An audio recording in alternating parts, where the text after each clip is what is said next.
ela tinha vontade de se separar, quando ela tinha vontade de ir embora, ele ameaçava devolver ela para o pai dela, assim como ele buscou lá, com essas palavras. E também que ela não teria acesso a nada mais, que ela ficaria sem eira nem beira, sem casa, sem nada. Era uma coisa que ele tinha em casa e ele tinha muitas munições. Tudo quanto é tipo de tamanho de munição ele tinha. Não é policial, nunca foi policial, não tinha porte, não tinha nada disso. Ela contou para ele que tinha tirado a CNH e ele falou que não ia falar nada em relação a isso e que depois do puerpério eles conversavam, eles resolviam a situação. Qual foi a resolução dele? Ele vendeu todos os carros e ficou só com o carro dele andar. Ela gostaria de ter começado a faculdade, né? Mas ele não deixava ela fazer faculdade e ele falava que mulher tinha que ganhar menos do que homem. Eu convivi 18 anos com um narcisista e eu espero que a sequência de absurdos que eu venho relatar para vocês aqui sirva de lição para alguém, tá? Então, desde já, sejam despertos aí, há muitos gatilhos, tá? Tudo começou com os meus pais. Minha mãe tinha 15 anos quando conheceu ele tinha 26 anos. Pois é. Nenhum dos dois tinham posses. Ela não tinha casa no nome, não tinha nada, e ele também não. E eles trabalhavam em empresas semelhantes, mas não na mesma empresa, né? E com o tempo, ele foi sendo promovido, foi subindo de cargo, e tendo um aumento de salário bastante expressivo.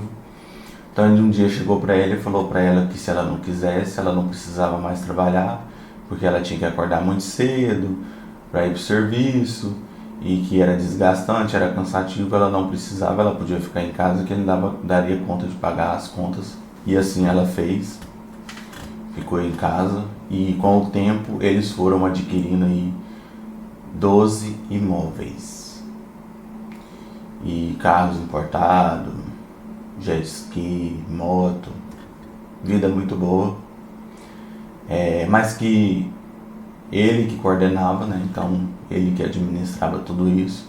Só tinha uma casa que estava no nome dela e 2 linhas telefônicas e uma mobilete. O restante era tudo no nome dele, era ele que administrava, ele que comprava, ele que alugava e tal. Ah, por que você está falando eles? Porque foi adquirido dentro do casamento, e tudo que é adquirido dentro do casamento, tanto quanto se fosse dela ou dele, seria do casal. Então, com o tempo, essa sugestão aí de ficar em casa passou a ser uma obrigação. Ela não podia trabalhar, ela tinha que ficar em casa, e tudo que ela quisesse, ela teria que comprar só se ele desse o dinheiro, só se ele desse o cartão. E por um lado, se em casa existia limitação de dinheiro, limitação de compras, né, por parte dela, na vida social era totalmente diferente. Ele adorava fazer churrasco, ele adorava fazer festa, ele adorava pagar cerveja para amigo, para colega, para parente, para família, para quem fosse. Ele era o rei do camarote de 1980. Ele adorava mostrar que ele podia fazer, que ele tinha carro, que ele andava bem.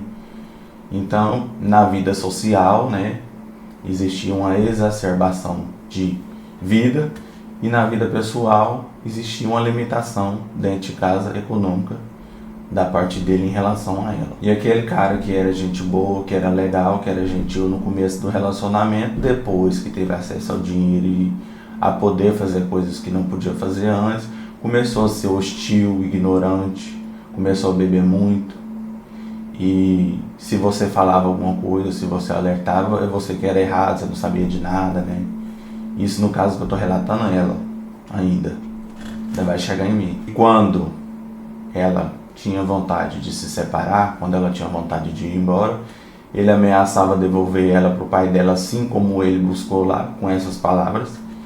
E também que ela não teria acesso a nada mais, que ela ficaria sem eira nem beira, sem casa, sem nada. E antigamente, gente, não que isso tenha mudado, ainda é muito comum, mas antigamente existia uma pressão muito grande por parte da sociedade em relação à mulher, que se ela se casasse ela não podia separar, porque ela não podia ser desquitada, ela não podia ser divorciada, que ela era mal vista. E uma esposa dentro de um relacionamento, ela teria que ter filhos, porque ela teria que dar filhos ao seu marido. Esse era um costume muito grande na sociedade, e na verdade era mais uma pressão da sociedade, né? E ainda bem que foi mudando, mas naquela época era assim. Então por isso ela decidiu ter filhos, ela decidiu engravidar de mim. Só que ela decidiu se precaver. Eles tinham vários carros e ela não tinha CNH, só ele tinha CNH, carteira de motorista. Quando ela decidiu engravidar, ela decidiu que queria tirar a CNH dela para ter uma independência de sair comigo, enfim. Só que ele falou que não era para ela fazer, porque era ele que tinha que levar e era ele que tinha que buscar, ou então ela tinha que ir de táxi. E o que ela fez quando ela descobriu que ela estava grávida? Ela foi lá e alugou as 2 linhas telefônicas que ela tinha, né? Porque antigamente linhas telefônicas você podia alugar, igual o caso normal você aluga, você podia alugar a linha telefônica. E com esse dinheiro ela decidiu tirar a CNH dela, e quando ela estava com 9 meses de gravidez de mim, ela finalmente conseguiu tirar a CNH dela, quietinha na dela, de boa, sem falar pra ele. E aí quando eu nasci, alguns dias depois, ela contou pra ele que tinha tirado a CNH, e ele falou que não ia falar nada em relação a isso, e que depois do puerpério eles conversavam, eles resolviam a situação. Qual foi a resolução dele? Ele vendeu todos os carros e ficou só com o carro dele andar. E falou para ela que se ela quisesse ir no médico, se ela quisesse ir no mercado, se ela quisesse ir na mãe dela, se ela quisesse ir em qualquer lugar que fosse, que ela fosse de táxi. Eu, quando bebê, eu tinha muitos problemas respiratórios. Então, bronquite, asma, pneumonia, essas coisas tudo. Essas bombinhas de asma, tudo que vocês imaginarem, gente, eu tomei. Foi um caos. Então eu vivia de médico em médico, né? E ela me levava no médico, ele nunca foi no médico. E ela ia de táxi, né? Só que aí essa brincadeira foi ficando cara, e ele foi vendo que realmente ela tinha razão de ter tirado a CNH. E só assim ele deu um carro pra ela, né? Só que era tipo assim, se ele andasse de D20, ela andava de Fusca. Se ela andasse de Brasília, ele andava de Mitsubishi Eclipse verde. Entenderam como é que funciona aí essa relação? Quando eu estava com 2 dias de nascido, eu dei crises de problemas respiratórios, né, igual eu falei para vocês, e ele não estava em casa. Onde ele estava na festa com os amigos, festejando o nascimento do filho dele. E aí ela ligou, né, na casa dos amigos dele lá, e ele falou que não iria porque ele estava ocupado na festa de nascimento do filho dele. Oi? Uai, se você está ocupado na festa de nascimento do seu filho, a sua esposa não está. E o seu filho está passando mal, tem que ir para o hospital, você não pode ir. Porque nessa época aí, ela tinha que andar de táxi. E aliás, aí sobre minha saúde, quando eu tinha 8 anos eu fui curado, né, pela espiritualidade, por muita oração, muito tratamento, muita ajuda aí da espiritualidade. Eu sou grato até hoje por isso e sempre serei grato pela ajuda que a espiritualidade me dá aqui. E a medicina também. E só que essa parte de medicação aí de saúde, ele não tinha noção de nada, ele pagava o plano de saúde e era isso. Ele não sabia que remédio tomava, quando tomava, que hora tomava. Então desde quando eu tinha aí 3 anos de idade, eu aprendi a tomar os remédios, né, que eu tomava. E ela teve que me ensinar tudo, porque ele não queria saber. E se ela não estivesse perto, se ela não estivesse presente, se eu estivesse só com ele, eu tinha a hora certa de tomar o remédio, então eu tinha que tomar o remédio. Teve uma vez que eu tinha 2 anos de idade e eu estava em casa, ela também estava em casa, ele não estava, ele estava na rua, e tinha uma prima minha aqui. E eu tinha 2 anos de idade, mas eu lembro disso até hoje. Que eu fui no quarto pegar um brinquedo, só que aí nesse meio desse percurso aí eu acabei entrando no quarto deles e eu comecei a mexer nas gavetas ali e eu encontrei uma. E aí vendo aquilo nos filmes, né, porque antigamente criança não tinha filtros de filme e tal, eu peguei ela, eu fui andando até a área, e quando eu cheguei na área minha prima estava na porta e eu apontei para ela, e por Deus não aconteceu o pior. E aí na hora ela gritou, e eu também gritei, porque eu assustei com ela e joguei longe. E aí minha mãe veio e também gritou e tal, né? E era uma coisa que ele tinha em casa. E ele tinha muitas munições. Tudo quanto é tipo de tamanho de munição ele tinha. Não é policial, nunca foi policial, não tinha porte, não tinha nada disso. Mas ele tinha isso também aqui.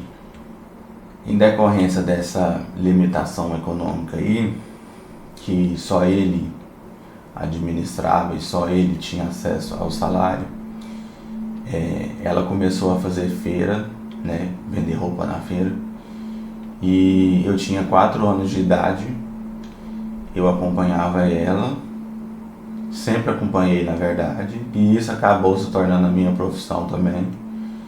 Então por 25 anos aí, a gente fez feira, né? Eu comecei com 4 anos e parei de fazer com 29 anos de idade.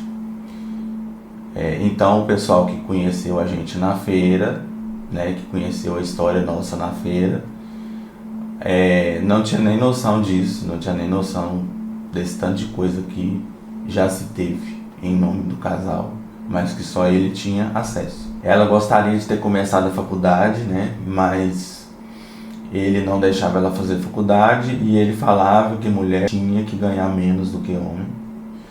Então por isso ele não deixava ela fazer faculdade, porque ele tinha medo. E ele falava que se ela fizesse, ela consequentemente ia ganhar mais do que ele. Então, para que ela não ganhasse mais que ele, ela não faria faculdade.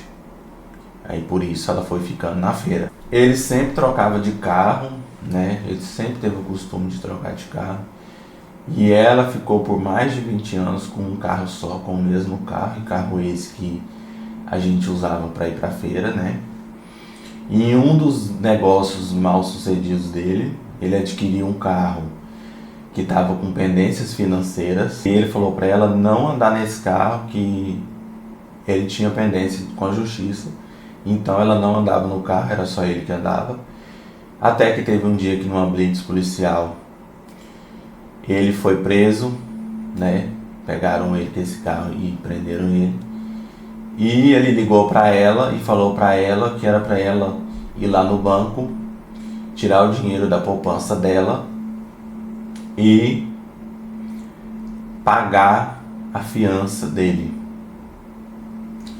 E ela não fez, porque ela falou que aquele dinheiro que ela tinha na época era só da feira. Ele não tinha dado aquele dinheiro para ela, ele não tinha ajudado ela a ter aquele dinheiro lá. Então aquele dinheiro lá era para ela se precaver de eventos futuros, e em relação a mim também, porque ele não dava acesso, né?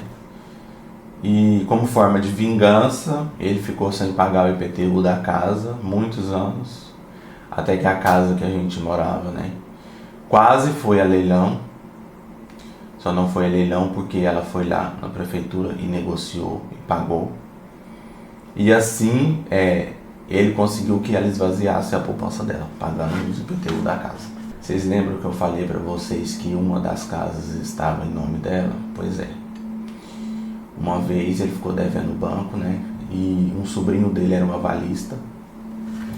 E esse sobrinho dele estava quase perdendo a própria casa, e ele tinha filhos pequenos, então ele não tinha nem lugar para ficar se ele perdesse essa casa, por causa dessa dívida que ele foi avalista do meu pai. E ele não quis pagar a dívida, até que meu primo chegou aqui pedindo pelo amor de Deus para dar um jeito, que ele não podia perder a casa dele, que ele tinha filhos pequenos na época. E minha mãe foi lá e entrou em negociação com o banco e deu a única casa que ela tinha no nome dela, né, que estava só no nome dela, para o banco, para quitar essa dívida que foi feita pelo meu pai, tendo o sobrinho dele como avalista. Ele teve muitas amantes, inclusive uma delas fez trabalhos espirituais para mim e para minha mãe, consequência disso, a gente ficou muitos anos sem viajar, porque na época foi falado que se a gente viajasse, poderia acontecer alguma coisa comigo ou com ela, e até que aquilo fosse livrado da nossa vida, a gente não podia fazer nenhuma viagem. E eu era uma criança na época, mas eu lembro que eu fiquei muitos anos sem viajar por conta disso. E também uma das amantes que ele teve, né, teve uma criança e ela só descobriu quando eu tinha 8 anos de idade. Essa criança já tinha 2 anos a mais que eu na época. Inclusive teve um tempo na minha vida aí que graças a Deus passou, mas eu via sombras, eu via pessoas dentro de casa. Eu tinha essas visões que demorou muito, mas saiu, né? E hoje estudando, eu sei o que significava, mas na época, sendo criança, eu não tinha noção de nada, não sabia de nada. Mas eu vi assim, graças a Deus passou. E eu sou grato à espiritualidade, aos anjos, aos mentores que me ajudaram aí nesse processo de libertação de mais isso na minha vida. Vocês lembram que eu falei pra vocês que ele tinha uma? Então, quando era Natal, Ano Novo, aniversário, comemorações em geral, ele adorava dar pra cima. Era uma forma de demonstrar poder, uma forma de falar que ele era poderoso, que ele era o top, né? Que ele era o legal. Ele fazia isso na frente da família, na frente de amigos, Natal, Ano Novo, churrasco, que vocês pensar. E ele gostava de pagar a carne, ele gostava de pagar a cerveja, ele gostava de pagar o cigarro dos amigos, da família em geral, porque era uma forma de moeda de barganha, né? Então, o dono do churrasco, eu não vou falar mal dele, se ele fizer alguma coisa eu não vou discordar dele, né? Que ele era o legal, que ele era o gente boa, o que pagava tudo, né? Então era muito comum ele ser bem visto e visto como poderoso fora de casa, só que sempre sendo alguém legal, e dentro de casa ele era o juiz, o júri e o carrasco. Teve um dia que depois de jogar muito futebol com os amigos, ele saiu para beber. Isso, claro, eu não estava, né? Eu estava em casa. E minha mãe cansou de esperar ele e ela me colocou para dormir e foi dormir. E aí, quando ele chegou, porque ela não abriu o portão e ela estava dormindo, simplesmente ele foi lá e pegou o travesseiro e socou ela com o travesseiro, porque ela tinha que estar acordada esperando ele chegar para abrir o portão para ele entrar. Que ele não podia descer do carro e abrir o portão, não. Quem tinha que abrir o portão era ela, para ele. Teve uma véspera de Natal, que era dia 24 de dezembro. Eu lembro como se fosse hoje. Ele foi até o mercado e fez uma compra de uma bela ceia de Natal. Então ele comprou peru, comprou uma leitoa, comprou carne de churrasco, farofa, tudo que vocês pensarem. E muita bebida, gostava de beber uísque importado, né? Tudo quanto é tipo de uísque ele tinha em casa. E aí ele fez essa compra, né, de ceia de Natal super generosa. E ele passou, acho que 2 dias temperando uma leitoa lá. Eu lembro como se fosse hoje, ele com aquela vasilha branca e aquela leitoa lá, ele jogando tempero e virando. E eu sem entender nada. E eu perguntando o que é isso, ele cala a boca. Ficou temperando lá essa leitoa por 2 dias e quando foi dia 24 de dezembro, ele simplesmente acordou de manhã, colocou todas as carnes, todas as comidas e todas as bebidas no carro e saiu e trancou a casa e levou a chave dele e a chave dela e deixou eu e ela trancado em casa. E só voltou no dia 25 de dezembro de manhã. E quando ela questionou ele o porquê dele ter feito isso, ele simplesmente falou: eu fui com os meus amigos passar o final de semana numa chácara, num acampamento, não sei aonde. Só. Na época dessa ceia de Natal aí, ele já estava em declínio, então ele já tinha vendido vários imóveis, quase todos os imóveis. E toda vez que ele vendia um imóvel, era sempre para manter o padrão de vida, era sempre para manter o que ele gostava de fazer. Ele sempre fez só o que ele gosta. E ele nunca dividiu, ele nunca repartiu, ele nunca se deu o trabalho de manter eu e minha mãe na vida dele, nos eventos sociais dele. Então, a vida dele era ele e os amigos, e gastar o dinheiro. Era só isso que ele fazia. E assim ele foi vendendo e gastando dinheiro. Inclusive, neste percurso, a minha avó, mãe dele, veio a falecer no ano de 2000 ou 2001, não sei. Eu sei que eu era muito criança. E ele recebeu uma generosa herança na época que todos os irmãos receberam, e herança essa que ele gastou sozinho. Eu não vi R$1 desse dinheiro. Minha mãe também não viu R$1 desse dinheiro. A gente não sabe. Ele gastou tudo como ele bem quis, do jeito que ele bem quis. E muita gente acha que eu tenho mágoa, que eu sou chateado em relação a isso. Gente, eu não sou. Dinheiro vem e vai. Eu não trabalhei para isso. Eu não batalhei para ter. Como é que eu vou ter raiva de alguém que tenha algo que eu não batalhei para ter? O problema é que na hora de desfrutar de tudo isso, eu não estava incluso e minha mãe não estava. Então ele sempre foi um cara casado que teve vida de solteiro e que teve vida de quem não tinha filho. Nos momentos em que ele tinha que ser pai, ele não era pai. Nos momentos em que ele tinha que ser marido, ele não era marido. Ele era um solteiro. Uma dessas casas, um amigo dele, que também alugava uma casa dele, propôs para ele um negócio de vender couro de boi. E aí falou para ele que ele tinha que entrar no negócio dando o valor de uma casa, né? Então ele vendeu uma casa só para fazer isso. Ele deu esse dinheiro na mão desse suposto amigo. E na calada da noite, um dia, esse cara foi embora, sumiu com o dinheiro da casa. E ele nunca encontrou esse cara, nunca achou, nunca conseguiu reaver esse dinheiro. Aí ficou por isso mesmo, esse golpe aí. Como ele tinha um costume de passar o final de semana fora, algumas vezes eu ia com ele, mas normalmente eu ia pra feira. Minha mãe fazia feira de madrugada, era a feira hippie, então naquela época, feira hippie em Goiânia, você tinha que acordar sábado 4 horas da manhã pra ir.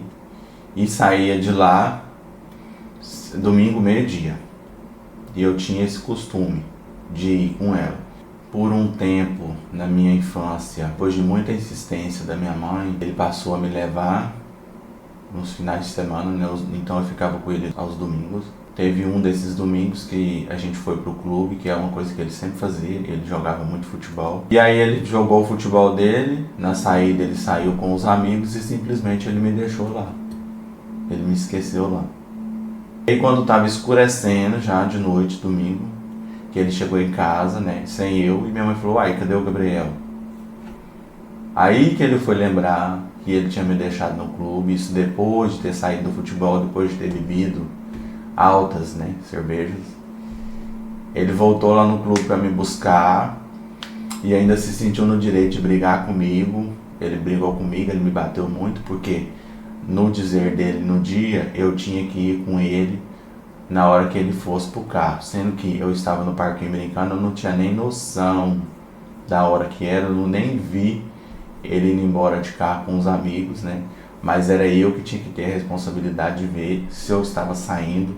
Isso eu acho que eu tinha uns 5, 6 anos de idade.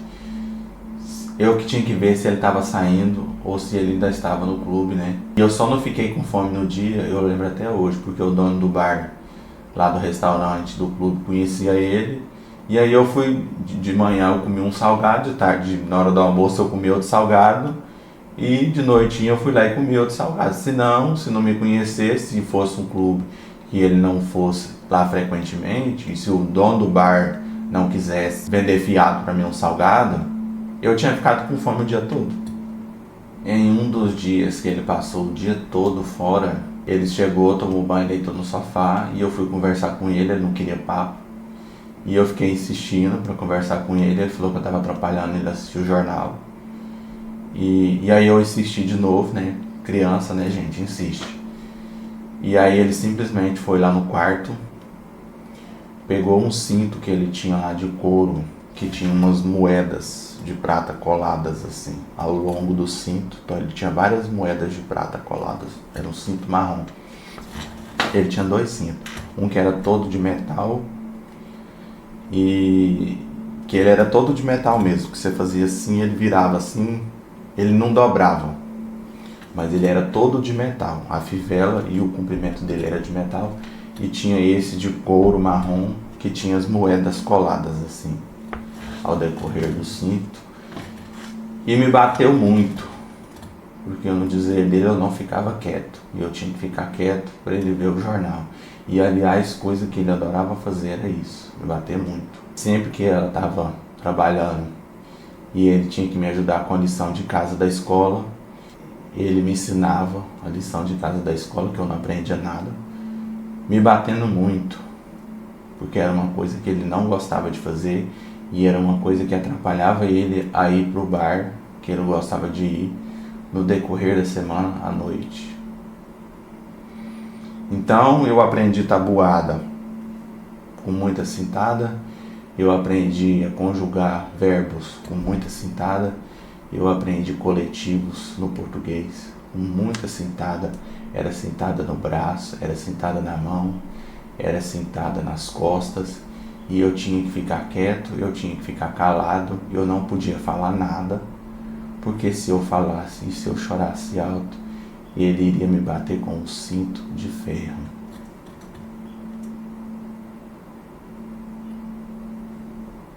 Isso acontecia, e aconteceu muito tempo da minha infância, enquanto eu estava na escola. Muito.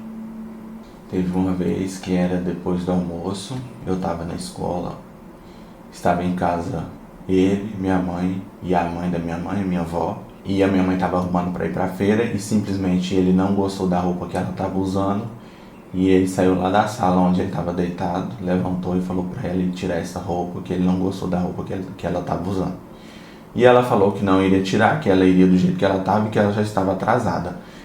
Ele foi até a cozinha e pegou uma faca e foi para cima dela com a faca para golpear.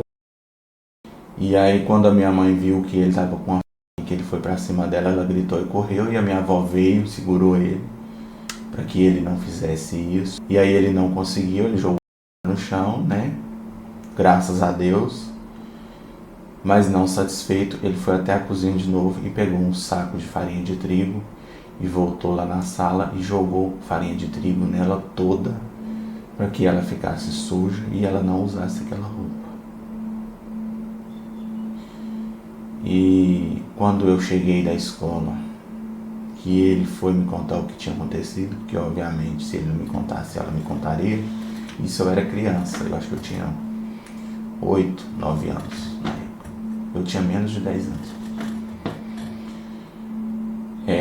Ele foi contar pra mim, e ele contou pra mim que simplesmente ele pegou a faca porque ele queria rasgar a roupa dela, sendo que ela estando vestida com a roupa, é lógico que ele iria feri-la. Isso é óbvio, com certeza.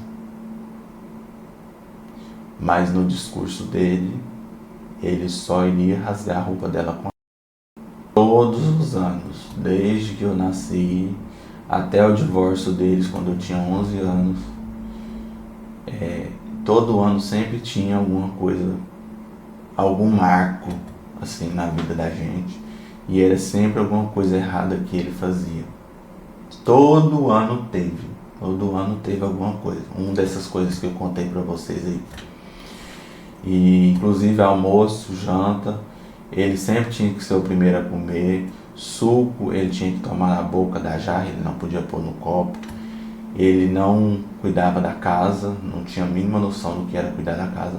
Ele não tinha noção de lavar louça, não fazia isso. Ele só pagava para lavar e passar as roupas. O restante era ela que tinha que fazer ou era eu que tinha que fazer. Então desde sempre, desde cedo eu sei fazer tudo dentro de casa, por conta que eu já comecei a fazer para que minha mãe não ficasse sobrecarregada em casa. Até que enfim veio o divórcio, né? Eu tinha 11 anos de idade e eles tinham 18 anos de relacionamento na época. E ainda restavam uma chácara e 2 casas. Uma casa a gente morava, a outra casa e a outra era uma chácara que a gente ia passar as férias. Só que pelo que eu lembro, eu fui lá umas 5 vezes, eu nem aproveitei muito. Ele, para o divórcio, para que não entrasse em litígio e demorasse mais ainda, como forma de chantagem no divórcio, que ele não queria dar, ele falou para ela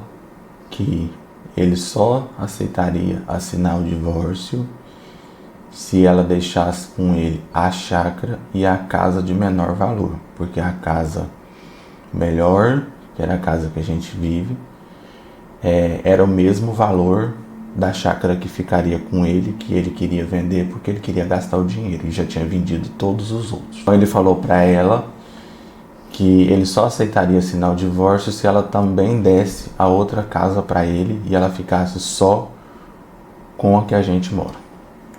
E aí ela aceitou, porque senão ia demorar mais ainda sair o divórcio, no litígio, né, quando uma das partes não assina. E assim ele ficou com a chácara que era o mesmo valor da casa que ela ficou e mais uma casa, né? E que um pouco depois ele também vendeu essa chácara, que ele precisava do dinheiro, ele vendeu. Além de tudo isso que eu contei para vocês, quando ele saiu de casa, ele levou o que ele achava de melhor, ele levou. Então prato, copo, pano de prato, tudo que vocês imaginar, os melhores que tinha, taça de champanhe, tudo que vocês pensar de bom, ele levou. Inclusive ele levou um tapete que ela tinha ganhado de presente, assim, um tapete grande, de mais ou menos 1,5 metro, que ela tinha ganhado de presente, que tinha o nome dela bordado. E eu nunca vi um tapete bonito igual aquele que fosse bordado assim, porque ele era bordado em desnível. Então assim, o nome dava para você ler, porque o nome ele estava as letras estavam mais abaixo do que o tapete, assim. O bordado do tapete com o nome, assim, grandão, um tapete laranja. E que depois de mais ou menos 1 mês e pouco aí que ele saiu de casa, né, que ele mudou de casa, ele já tinha a casa montada com outra esposa, que era muito gente boa mesmo, muito legal, muito jovem na época também, né, ela tinha 19 anos. E ele foi meu pai, quando eu nasci ele já tinha 35, com mais 11 que eles divorciaram, fazendo as contas aí, 46, gente. Com essa casa montada, ele levou esse tapete, ele fez questão de levar esse tapete com o nome da minha mãe, e ele colocava esse tapete na lateral da cama, do lado dele. E um dia eu fui visitar a casa deles, e na maioria das vezes, 99%, eu conversava muito mais com ela, eu tinha troca muito mais com ela, a gente era amigos, na real, porque a gente tinha poucos anos de diferença, né? Eu tinha 11, ela tinha 19, então 8 anos. Ela veio a ser mãe de outras 2 crianças. E eu tentei levar esse tapete de volta para minha mãe, que ela tinha muito carinho por esse tapete, né? Que é um tapete personalizado com o nome. E ele não deixou, ele fez a maior chantagem, ele brigou comigo. Eu não poderia levar esse tapete, que eu tinha que deixar esse tapete lá, que aquele tapete era dele, sendo que claramente ele tinha escrito o nome dela, porque ele queria um tapete escrito com o nome dela. Mas ele tinha que pôr o tapete do lado dele da cama para todo dia que ele levantasse, ele pisasse no tapete. Entendeu? Quando esse irmão, um deles, né, tinha 4 anos, eu decidi levar ele na casa da minha avó, só que nesse meio do percurso a gente parou numa barbearia e eu cortei o meu cabelo. Eu tinha acho que 15 ou 16 anos na época.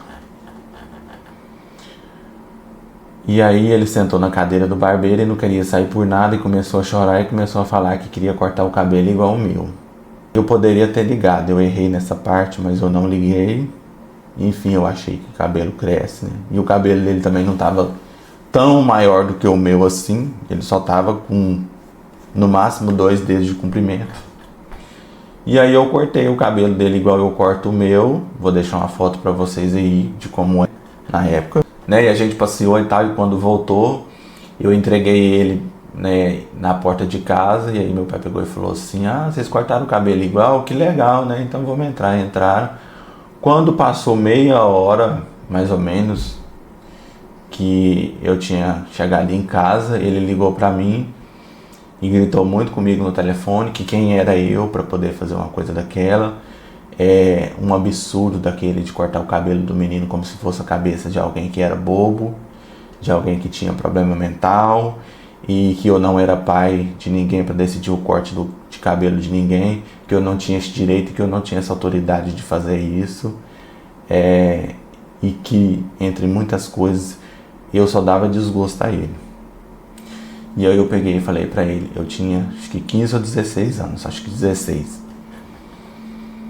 que esse desgosto nunca mais eu ia dar pra ele, que eu nunca mais ia buscar meu irmão pra gente sair pra lugar nenhum, que ele não precisava se preocupar comigo em relação a isso, que essa raiva ele não ia passar mais e nem essa preocupação. E desde então eu nunca mais levei o meu irmão e busquei o meu irmão pra lugar nenhum, nenhum dos dois, dos outros dois, né? Porque ainda tem mais. E na época que esse do meio tinha 4 anos, o recém-nascido tinha 1 ano, né? Então ele nem lembra de mim. E ironicamente, uma vez eu tava na feira, esse mais novo já tinha lá seus 12 anos. E ele parou na banca que a gente tava lá, que a gente vendia roupa, que minha mãe vendia roupa de criança masculina e eu vendia adulto. Eles pararam lá para comprar roupa para ele. E aí eu atendi eles, e na época eu lembro que ele levou uma bermuda e uma camiseta, né? E eu achei super legal. E assim que a gente terminou o atendimento, eu falei para minha mãe que aquele era meu irmão mais novo, que até minha mãe não conhecia ele. Ele não me conhecia, porque quando ele me conheceu, ele tinha 1 ano de idade, então ele não lembrava de mim, de quem eu era, de como eu era. E eu pude perceber que a mãe dele, depois que largou do meu pai, arrumou um homem que também comprava roupas para um menino que não era filho dele biológico. Então, que bom que era uma pessoa boa, né? Só que ele não me conheceu, gente. E eu pude testemunhar isso. Quando eu tinha 17 anos, estava no ensino médio e ainda não tinha aquela moda de cabelo degradê ainda, não existia. E eu tava com o meu cabelo com topete assim na frente e o degradê dos lados, quase muito parecido com o que tá agora. Ele tinha um bar, né, e a mãe dos meninos e os meninos e ele ficavam lá. Era um dia de semana, era por volta das 2 da tarde. Eu acho que uma quinta-feira, por aí, porque de segunda a quarta eu tinha aula à tarde, né? E quinta-feira eu não tinha. E aí eu passei lá, né, pra vê-los, né? E assim que ele viu o meu cabelo, meu corte de cabelo, ele não gostou do que ele viu. E ele perguntou pra mim o que eu tava fazendo com um cabelo devagar na cabeça. E não o suficiente, ele me deu um maior cara no meio de todo mundo que estava lá no bar, no meio dos conhecidos dele, na frente da nova esposa dele, na frente dos meus 2 irmãos pequenos, que eu senti o quente desse, senti a tontura desse cara, sem necessidade nenhuma. Eu nunca fui um filho que deu trabalho, eu nunca fui um filho que chegou bêbado em casa, ou que usou nada, ou que roubou. E aí depois daquele dia, eu evidentemente saí de lá chorando, né, e fui embora pra casa. E depois daquilo eu não quis mais ter contato, não quis mais saber. E também porque a minha escola, a minha pensão, a pensão que ele pagava nem dava para pagar a minha escola. E ele pagava quando ele queria, do jeito que ele queria, na hora que ele queria. E eu não iria ficar levando cara pra buscar isso, não. E aí minha mãe e eu deixamos isso pra lá, que na época eu poderia ter denunciado, mas eu não fiz. E aí eu deixei pra lá. Vamos dar um salto aí na história para 2023 ou 2024, não tenho certeza. Uma pessoa da família dele decidiu fazer uma comemoração dos filhos da minha avó, que são os filhos da mãe dele, na cidade deles, que a cidade deles é uma cidade do interior. E ia ser uma grande festa, né? Foi uma grande festa. Aqui, ó, fui lá buscar o copo pra vocês verem aqui, ó. Tô tampando aqui, gente, porque tem o nome da minha avó aqui, e eu não vou expô-la, porque ela nem já está aqui conosco, né? Mas aqui o copo, ó, tem meu nome, tem o desenho da família aqui, né? E tem o nome dela bem aqui assim. Eu tenho esse copo guardado até hoje. Enfim, foi uma grande festa, né?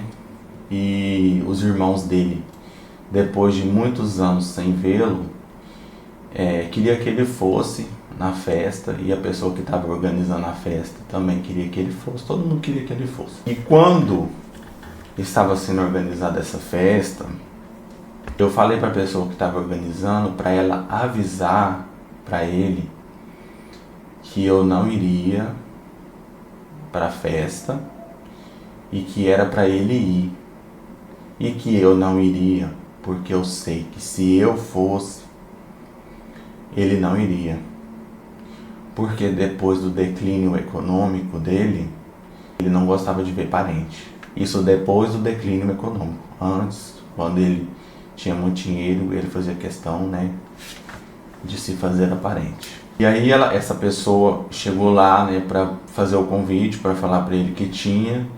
E qual foi a primeira coisa que ele falou?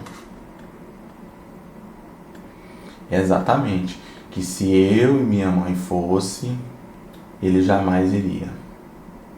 Então eu falei, já deixa avisado que se ele for, eu não vou, e que é para ele ir, porque os irmãos dele, que já estão muito idosos, né?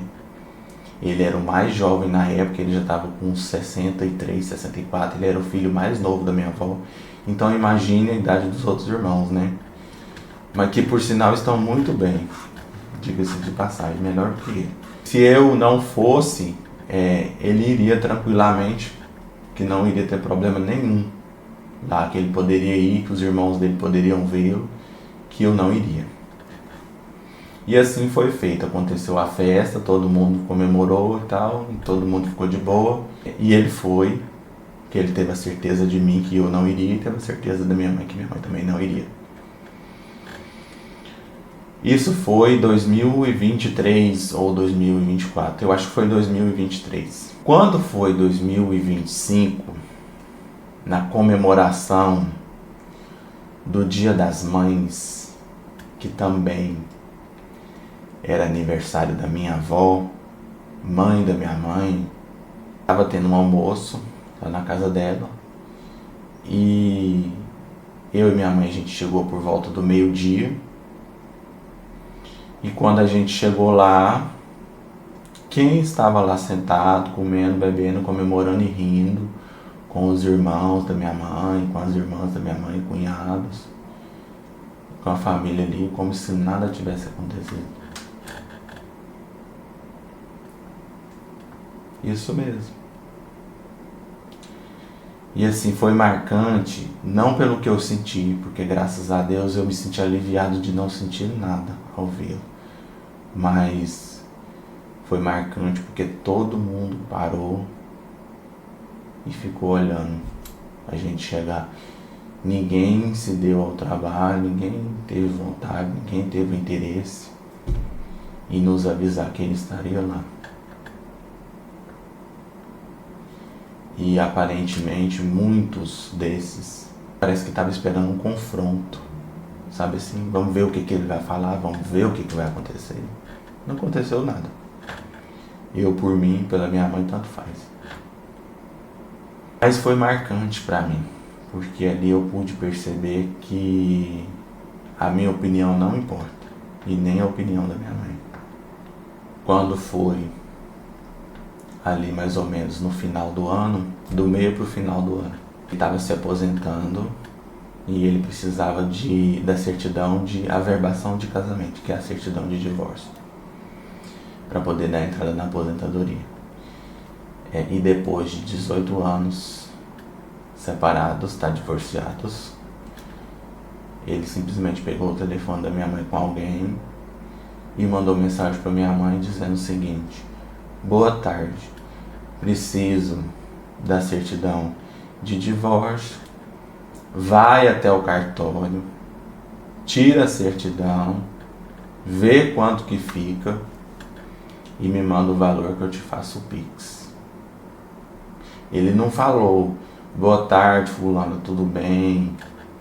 Se você puder me ajudar, se tiver como, se tiver jeito, se não for te atrapalhar, se você puder fazer isso por mim. Não, ele não falou assim.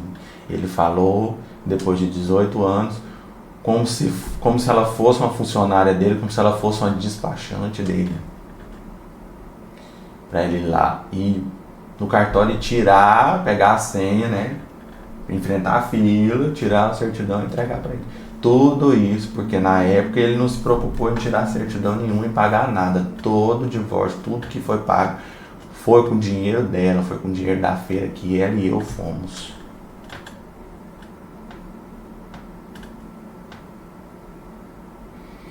E aí ela foi lá e mandou uma foto pra ele e explicou pra ele que ele precisava tirar aquela certidão e que era daquele jeito lá. E ele pegou e falou pra ela assim: foto não adianta, você tem que me mandar o documento por PDF ou então ir lá no cartório. Aí ela não respondeu mais. Porque aí também, né, gente, tenha santa paciência. Tenha santa paciência, porque tem que ser santo. É difícil contar isso aqui, é difícil falar isso pra vocês. Eu tive que gravar esse vídeo várias vezes, porque eu quis manter o tom, eu quis manter o decoro para falar com vocês, procurar não me abalar com isso, porque se a gente não for forte pela gente na vida, ninguém vai ser. Se uma dessas coisas, ou muitas dessas coisas, aconteceram com vocês, é um sinal de que é para ir embora, é um sinal de que é para se afastar, é um sinal de que basta, é um sinal de que chega. A gente não nasceu para ser reparador de ninguém. A vida é uma viagem só de ida. É você que controla quem permanece nela, quem merece estar com você, quem tem que estar com você, quem deve estar com você. Porque quem vive conforme a própria vontade não pensa em ninguém além de si. É difícil, gente, se libertar disso, mas é possível. E é possível se curar de muitos traumas na vida. Mas é preciso se libertar. É preciso se libertar da companhia. É preciso se libertar do contato. É preciso se libertar do convívio desse tipo de pessoa. É preciso se libertar de mágoas também, porque senão a gente não se cura. E é preciso se libertar da vingança também, porque a vingança também é ego. E se você tem a vingança no seu ego, você não se cura, porque ainda assim você depende daquela pessoa, nem que seja para ver ela estando mal, mas você depende daquela pessoa.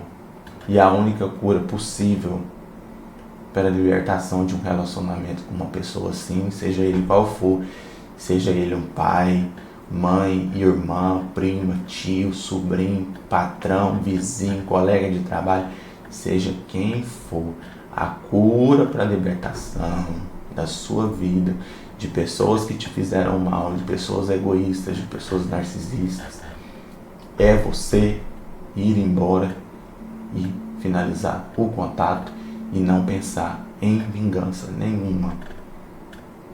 Queira para você o que eu quero para mim. Eu quero ser feliz, eu quero fazer minha mãe feliz, eu quero ter condição de viajar, de conhecer esse mundo, de ter uma boa casa, de ter um bom carro, de ter paz na vida, porque o que vale na vida, gente, é paz. O que vale na vida, o mais caro na vida, é ter paz. E às vezes para ter paz você tem que abrir mão de muito para ter paz. Gente, eu voltei aqui rapidinho para finalizar esse vídeo de uma forma melhor. É muito importante a gente reconhecer o quanto de sacrifício uma mãe faz, o quanto ela abdica, o quanto ela sofre em silêncio para criar os seus filhos. Então, mães, feliz Dia das Mães para vocês, as boas mães deste país e deste mundo, e valorizem suas boas mães. E deixa eu ir porque agora eu vou dar um abraço na minha. Beijo, gente.